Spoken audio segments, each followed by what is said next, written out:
हमेशा की तरह नोबिता स्कूल से घर आया। जब वो घर आया तो उसने अपने घर में एक अनजान आदमी को पाया। उसने देखा कि वो अनजान आदमी काफ़ी देर से उसके घर में उसके मॉम डैड का इंतजार कर रहा था। उस आदमी ने नोबिता से उसके मॉम डैड का पूछा और चला गया। नोबिता उसे देखकर बहुत हैरान हुआ और फिर शाम को जब उसके मॉम डैड आए तो वो उन्हें उस आदमी के बारे में बताने लगा कि वो आदमी आप दोनों को बहुत अच्छे से जानता था और वो आप दोनों से मिलने आया था। मैंने पहले कभी उसे नहीं देखा और ना ही मैं उसका नाम जानता हूँ। फिर नोबिता के मॉम डैड ने उस आदमी के मुतालिक नोबिता से मज़ीद पूछा, लेकिन नोबिता कुछ बता नहीं पा रहा था। उसकी मॉम ने बताया कि उस आदमी का फेस कैसा था, उसकी नाक, उसकी आंखें कैसी थीं, लेकिन नोबिता कन्फ्यूज़ था और वो बता नहीं पा रहा था। नोबिता के डैड बोले, पता नहीं उस आदमी को हमसे क्या काम होगा। नोबिता कहने लगा, डैडी मैं नहीं जानता वो कौन था, उससे आपसे क्या काम था। ये कहकर वो सोने के लिए चला गया। अगले दिन सुबह जब डोरेमोन उठा तो वो ये देखकर बहुत हैरान रह गया कि नोबिता आज सुबह सवेरे उससे पहले ही उठा हुआ है और नोबिता को स्केच तैयार करने की कोशिश कर रहा था। डोरेमोन ने उससे बार-बार पूछा कि ये क्या तैयार कर रहे हो?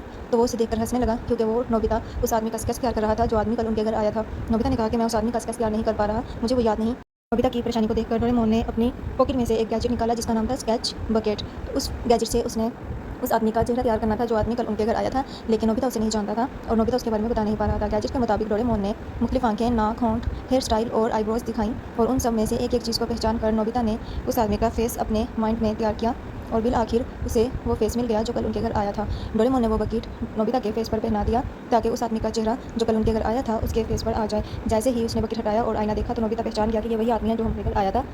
फेस मुकम्मल तैयार कर लेने के बाद डोरेमोन और नोबिता डैडी के पास गए उन्हें ये दिखाने के लिए कि ये फेस है जो कल हमारे घर आया था, क्या आप इसे जानते हैं? डोरेमोन के और नोबिता के डैड और मॉम देखकर बहुत हैरान हुए और कहने लगे कि हम इसे नहीं जानते, हम नहीं जानते ये आदमी कौन है, हमने तो इसे आज से पहले कभी नहीं देखा, ना ही हम इसे जानते हैं। नोबिता की मॉम कहने लगी, शायद हो सकता है ये मेरा क्लास फेलो हो, बचपन में मेरे साथ स्कूल पढ़ता हो, लेकिन ऐसा भी बहुत मुश्किल है।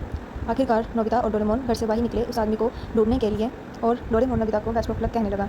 नोबिता परेशान और सोचता हुआ जा रहा था कि आखिर ये आदमी कौन था कल जो हमारे घर आया। रास्ते में उसे डोरेमोन, जियान और सुनियो मिले जो कि एक नया चेहरा देखकर बहुत हैरान हुए। वो समझे कि शायद ये नोबिता के अंकल हैं। नोबिता ने भी मौके का फ़ायदा उठाया और अंकल बनकर उन्हें डराने और धमकाने लगा। ऐसे में जियान और सुनियो बहुत डर गए और वो नोबिता के अंकल को रियल समझकर उनसे माफ़ी मांगने लगे और डर कर वहाँ से भाग गए। थोड़ी देर बाद नोबिता ने मज़ीद आगे बढ़ा और जानने लगा कि आखिर ये चेहरे वाला आदमी कौन था जो कल हमारे घर आया था। उसने अपनी निगबर से पूछा, रास्ते में मिलने वाले एक आदमी से और फिर एक आंटी से भी पूछा कि क्या वो इस चेहरे को जानते हैं। बिल आखिर वो एक पुलिस ऑफिसर के पास पहुंचा और उनसे पूछने लगा कि क्या आप इस चेहरे को जानते हैं, क्या आपने पहले कभी उसे देखा है?